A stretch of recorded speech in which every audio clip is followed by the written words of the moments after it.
Hello and welcome to the GSBC podcast, proudly brought to you by the Greater Springfield Chamber of Commerce and Purple Bunny Marketing.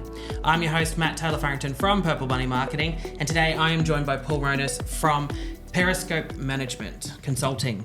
I almost forgot the last word. Yep. Welcome, Paul. Thank you for coming along and having a chat about what your business does. Thank you. Tell us about your journey. How did you end up running a consulting practice like Periscope Management, and what motivated you to focus on strategy, growth, and business transformation? Well, great question. So, conceptually, where you start life and where you end up are not necessarily, I suppose, apparent to you in the beginning, and it was just a series of happenstance things that led me to start my life and career in the Northern Territory, and then one lucky break basically led to another lucky break, and so on and so on and so on. Yes, yes.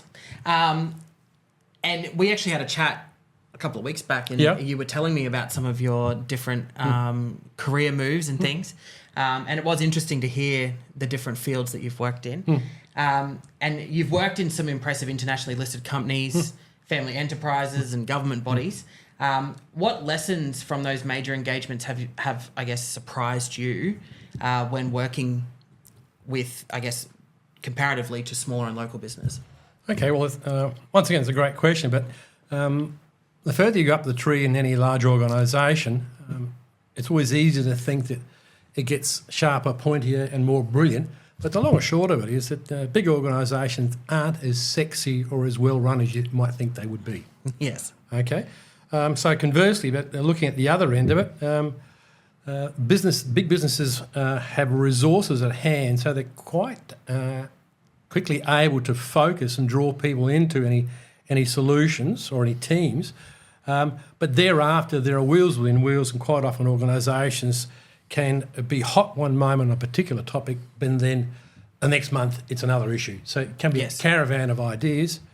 Conversely, smaller businesses are quick and nimble, smaller management structures, and basically they can move to action far more quickly than a big organisation can. So different and similar strengths in some regards, yeah? Yes. Yeah, agreed.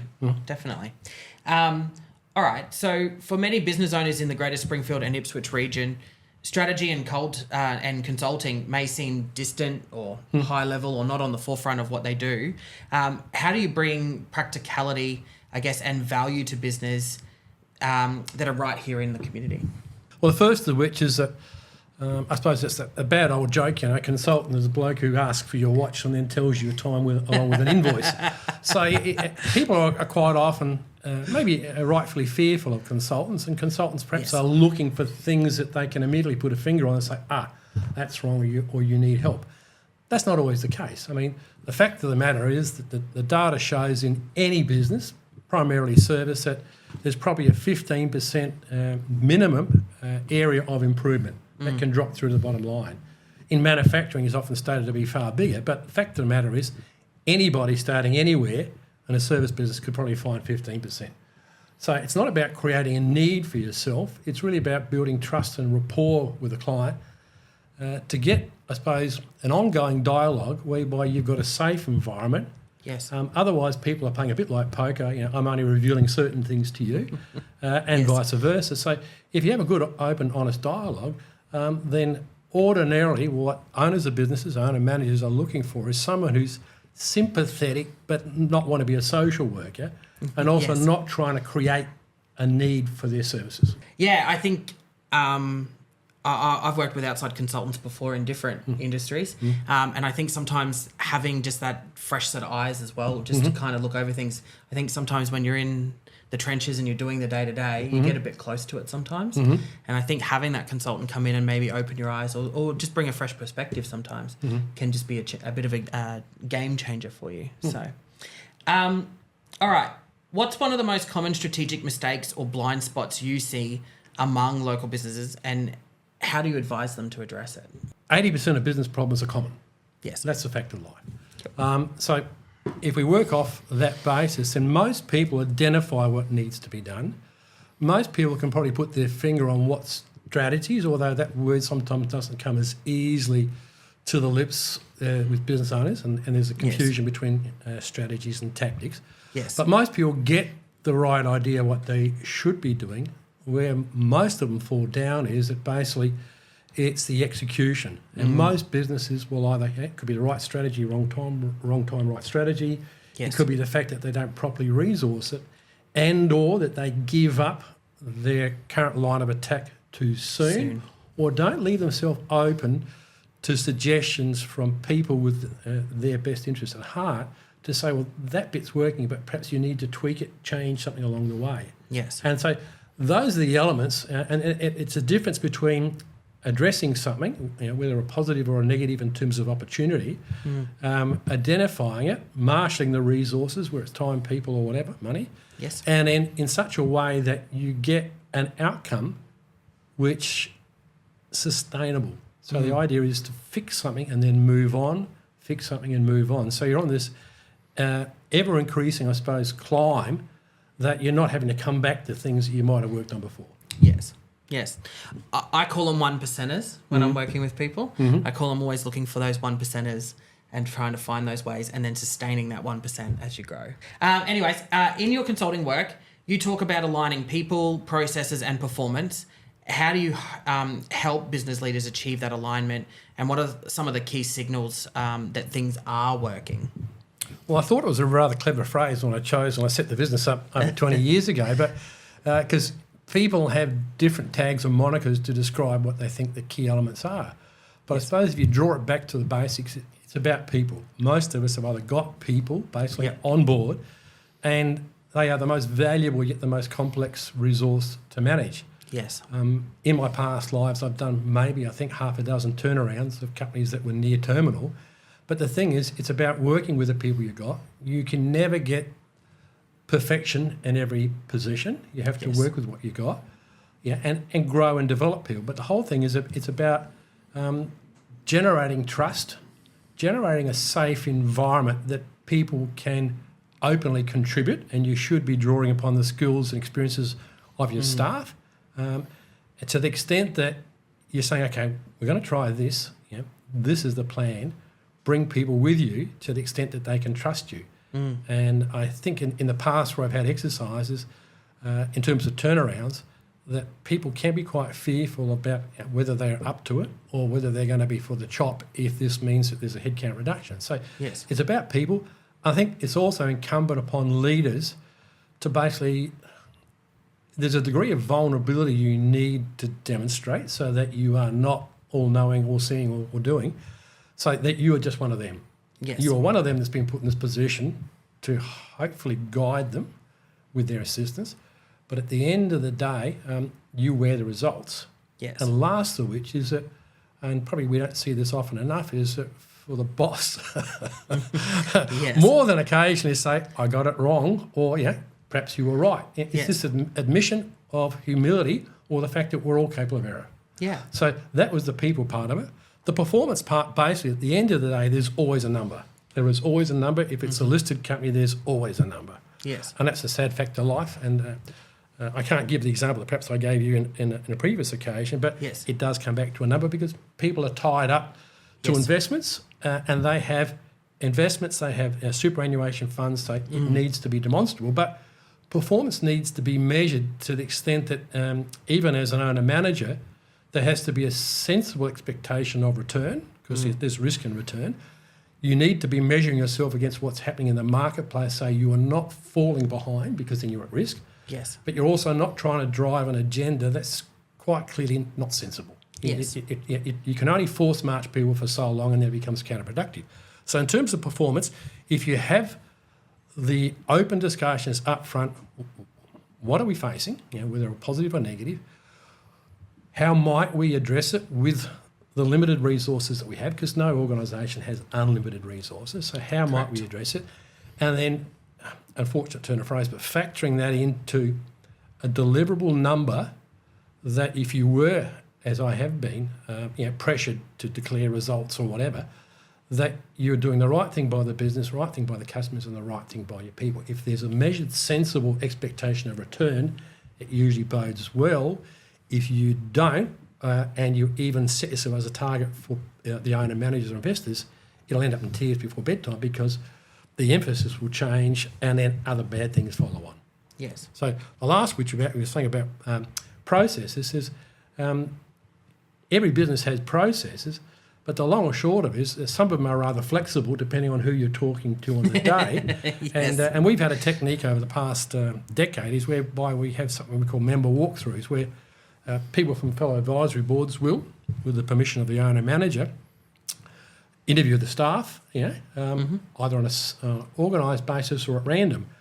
Quite often what an owner-manager thinks is happening at the coalface may bear little or no resemblance to what's actually happening at the coalface. Correct. So that feedback has to be garnered together, right, and then presented back to the owner-manager so it's not threatening, but it's the truth, Yes. whether good, bad or otherwise. So when we have that back in, so then processes can be objectively looked at and refined to the extent that if something is described as a process, well then it is a process and it's clear to the staff who are not trying to second guess the manager or that the manager really, the process is what they describe from a day-to-day basis. So if you have those things inherent, then it's a good mix. People, performance and process. Yes, agreed. All right, so with the change and disruption being constant, we've got market, tech, workforce at the moment is always a big topic. How does Periscope help business stay agile and future ready rather than just operating in the moment? Well, I think the first of which is that you try to create a good, open, honest dialogue to the extent that there is a basis for an ongoing relationship or discussion. It doesn't have to be a forced relationship. If that person knows that there is a basis for a good ongoing relationship, so be it. If nothing else, at the end of that discussion, a bit like yourself, if you're better informed about the other party, then that never hurts. Yes. But also, the need may not be then and there, but the need may be downstream for whatever reason. Or also the fact that you've got someone else who may be in your network to say, maybe they could have use of a chat with Periscope. And so those are the basis. The last of which, coming back to the challenges of all the things you mentioned on the radar there, Yes. it's always good, I suppose, to keep in mind that what is it that we're facing that we've never faced before? And there are those people who are in the technology field or even a new management philosophy who, my way of thinking, are always quick to jump on the next best thing or the next new thing to the extent that a lot of noise and motion goes on and maybe a bit of fear of missing out. But having been in a technology industry for decades, a lot of stuff that was touted as the next big thing quite often either gets overestimated to the extent that people perhaps focus incorrectly, and there are other undercurrents that are always going to be there without the swings and roundabouts. So for me, resource is always a killer. Every business that I'm involved with are always reduced by their ability to address the current and available demand by lack of people. Yes. People is the biggest killer. So when we move into the Olympics, having lived and worked in Sydney during the time that led up to the Olympics, you'll get a crunch, you'll get a compression of deadlines, and quite often people will throw money, whether it's material resources or people. So that'll test relationships between employers and their staff, or even getting and keeping new people. And the last of which is AI is yet another tool to be used, but so long as people keep it in the right context. Yes, agreed. I agree. I think people are a bit scared. The AI one at the moment is everyone's running around about it, scared about the impacts and how it's going to impact business. And like you said, I think we've had other technology changes in the past. We've had those scares. We've come through it. I think the same will happen again. All right, next section that we want to get onto is our quick fire getting to know you section, where we're going to throw a couple of questions at you. So, coffee or iced coffee to kick off a strategy session? Okay, my question to you is, you've got such beautiful deep blue eyes. Yes. Okay, see, there we go. And what's the answer? Thanks. Okay, all right, next question. Coffee. Coffee, yes. Got you laughing finally. You did, yes. Boardroom whiteboard, love it or avoid it? Whiteboards, love them. Love them, yeah. One book or resource you'd always recommend for business leaders? Off the top of my head, John Kenneth Galbraith, The Age of Uncertainty. Name one business you admire and why? I think they're called Orange Sky. Okay. And they're a brilliant organisation because a business does not have to be for profit a business is something that's organised to fulfil or satisfy a need, and that business is just brilliant. Started by two young school leavers, gone Australia-wide. If you don't know about it, check it out. Yes, I do know about that one. Yes, yeah, wonderful business. And one word to describe how you feel when a strategy plan you created starts to pay off. Champagne moments. Well, it's two words. I actually I struggled with this. I struggled with it because you were there to help people to the next position. Yes. And so, what is it? I thought of warm inner glow. I was right. No, but I think the word that I settled on after a bit of reflection was encouraged, because the feedback is there. We're heading in a right direction. Where to next? Yes. Agreed. All right, so we're going to look at what's ahead.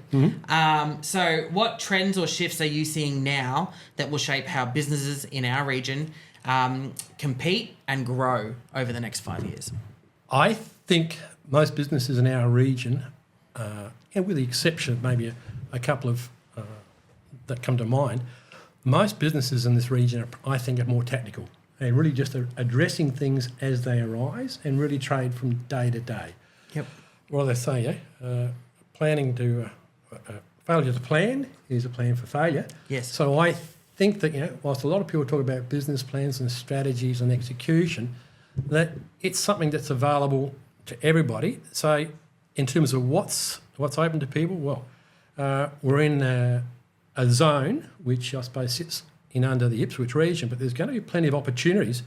But it's really trying to having a detached view, but a sensible view of the opportunities that are available. So for business owners then that are listening today, what's one piece of strategic advice that you would give them right now to move from working in the business to working on the business? It actually was two, but I'll put it in a few words as possible. It's discipline yourself to set aside the time, then take small structured steps. Yep. I would agree. I think the biggest problem and challenge I face myself is we don't put the time aside, and then we get caught in the day-to-day whirlwind. And then we get to the end of the week and we go, I wanted to get that done this week, and I didn't. Yeah. Yes. Now, Eisenhower had four categories, and basically there was urgent and important, not urgent but important. Yes. Not important but urgent, and the other one was not important and not urgent. So basically what you have four categories, and you basically only address the first two and you flick the rest, so long as you have people to flick the rest to. Perfect. All right, well, thank you for coming in and having a chat, making me laugh and staring at my blue eyes. And thank you for tuning into the latest episode of the GSBC podcast. Make sure to like and follow us on all of our social media channels, and that's it for us for now.